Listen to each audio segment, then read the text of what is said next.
The two films I'll be analyzing are Kiss Me Deadly, made by Robert Aldrich in 1955, and Sudra River by Liu Ye, made in the year 2000. Kiss Me Deadly is classic film noir, and Sudra River is a neo-noir film. My justification for choosing noir is because it is a style of film that has been adapted and changed throughout time. I wanted to investigate the similarities and differences between classical film noir and modern neo-noir. I chose these two films as I wanted to explore the influence that classic film noir had on modern neo-noir, as well as how gender different characterizations between both countries and time periods. My justification for focusing on characterization is to explore how gender conventions associating with the two main character archetypes have changed throughout time and how these have affected the depiction and the portrayal of the characters. The two main archetypal characters I will be investigating are the hardboiled detective and the femme fatale. My justification for choosing these two countries, the US and China, as well as different time periods of film, is to explore how society affects the portrayal of gender. In the 1950s, the US was under a period of strict conformity, which led to very strict gender roles. China in the 2000s also had very strict gender roles, but the most important was obedience, as China is a very traditional society. Both societies reflected society and gender vividly in their films. This supports why I chose these two countries, as they are similar yet different in terms of social, political, and historical context. What is classical film noir? Borde and Chomitan also used five specific words to describe film noir, which were oniric, strange, erotic, ambivalent, and cruel. That is because these films reflected the tension of the time period and counterbalanced the cheerfulness of American musicals and comedy films. This film style portrayed to the audience the dark and mischievous side that was not commonly shown to the mainstream audience, which took advantage of the post-war ambience of anxiety, pessimism, and suspicion. Firstly, I will be talking about the hardboiled detective, which is a classical character archetype that originated from film noir.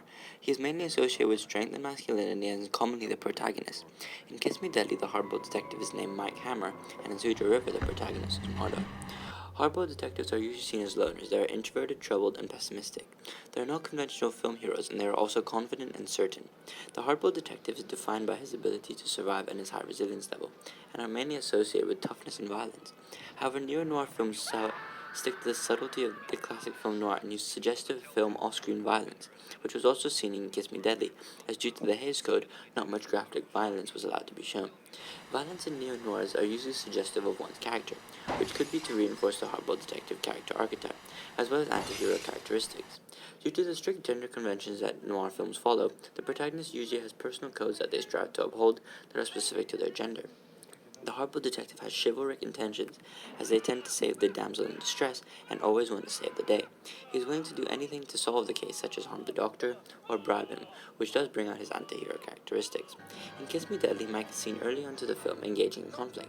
There is the iconography of darkness, gloom, and fog, which gives a mysterious and dangerous undertone. Mike is then seen throwing a man down a large flight of stairs, appearing to show no remorse, which gives the audience an insight into the type of character Mike is. However, in Sudra River, Mardo is holding his boss's daughter hostage for ransom. However, via the lighting, Luya shows that doing this is not his choice, as there are visible bars through the use of chiaroscuro lighting and the manipulation of shadows, which was influenced by German Expressionism. In Kiss Me Deadly, when Mike is with Christine, there are various shots with him of bars on his face, emphasizing that he is trapped. Another use of chiaroscuro lighting is to emphasize how a character could have two sides to their personality. Neo-noir directors felt that the manipulation of shadows was not as necessary with the development of color. Using the reflection theory, both neo-noir and classic noir depicted society to portray the emotions of nighttime city life in both these two time periods to convey a sense of loneliness and isolation. Also, this reflected the moral ambiguity of the Cold War and how that affected gender conventions at the time. Due to society filled with anxiety and post-war stress, it created the confusion within the morality of people and what was considered right and wrong. Because of this, the hardboiled detective commonly had two sides to their character due to the post-war stress that was created because of the Cold War and the ambiguity that came with the characterization of the hardboiled detective. In Suzhou River, when Mulan was with Marder on the motorcycle, she was free. This is further highlighted in the scene where the camera is handheld, with lots of movement conveying freedom. On the other hand, Mike, much as the name connotes him, as someone who is considered tough, as the last name of Hammer.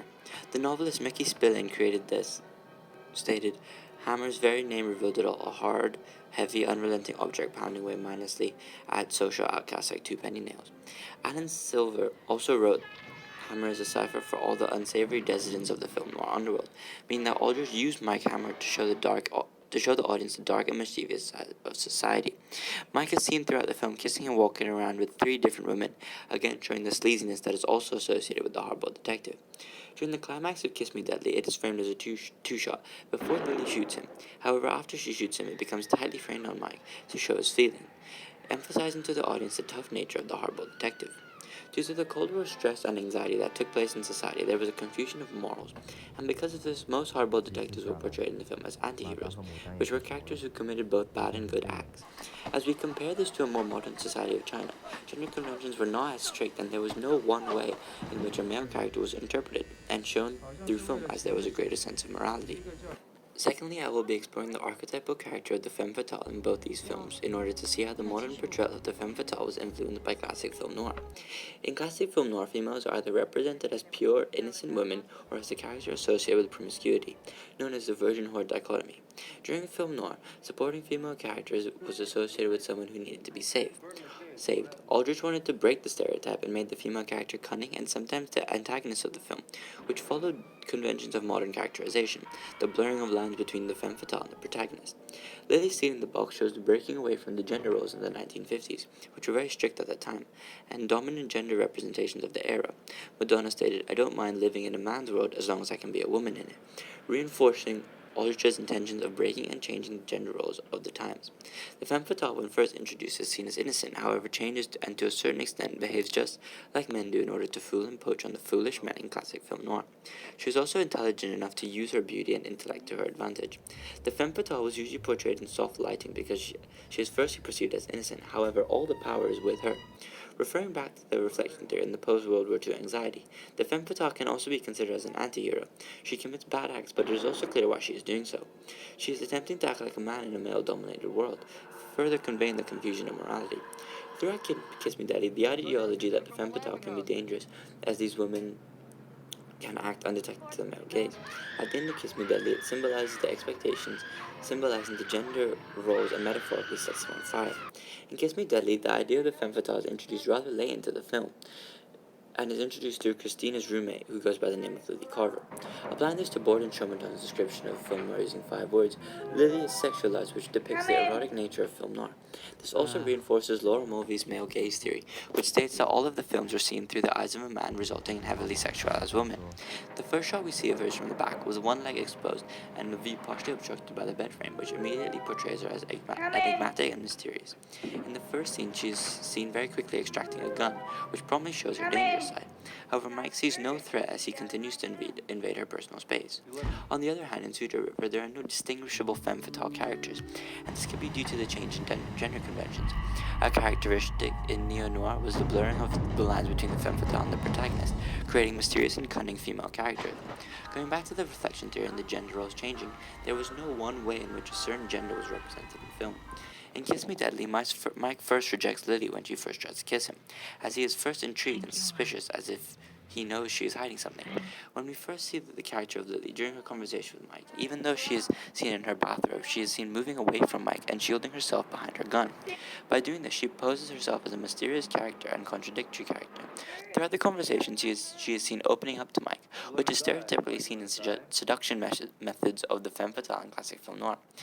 The femme fatale character archetype is associated with double-crossing and betrayal, mainly towards the hardboiled detective, as she is seen shooting him at the end of the film. At the end of Kiss Me Deadly, during the final speech between Dr. Sobrin, he was acting very dismissive towards Lily.